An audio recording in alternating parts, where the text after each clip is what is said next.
Hi there, I'm Coralie Dimitriadis, and I'm going to be starting to perform poetry in my living room every now and then, in between releasing more polished videos.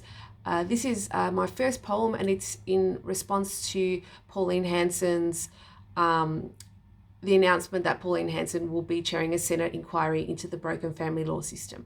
The poem's called Pauline Hanson to Chair a Senate Inquiry into the Broken Family Law System, a poem. It's not every day you get out of bed and want to vomit. The nausea came the night before on the news.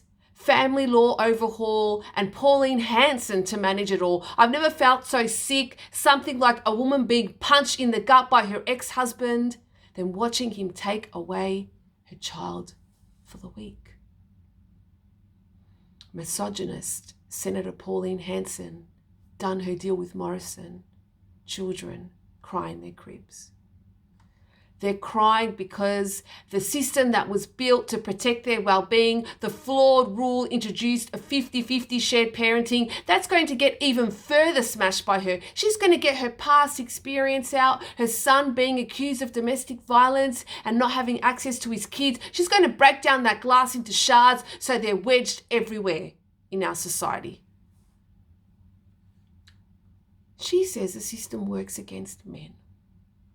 But how can that be when they usually have the most money? How are the women supposed to fight for their children when they stopped working to care for them while men continue to climb the ladder off their backs?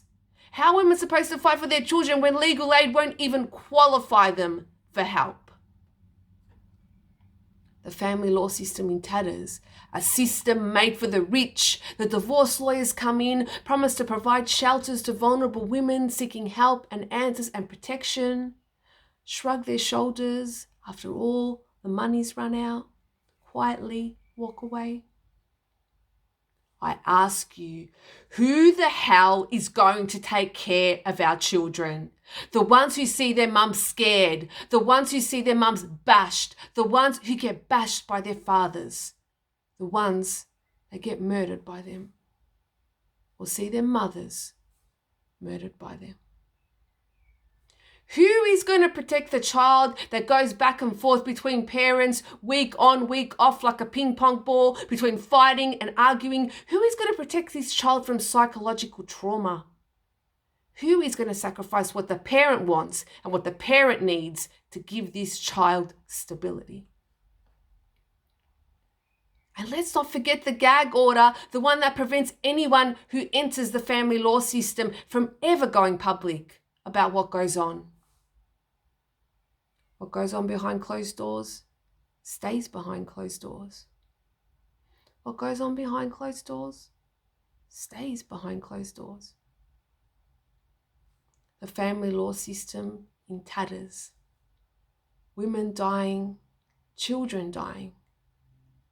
Scott Morrison's got his meal ticket, and I guess that's all that matters.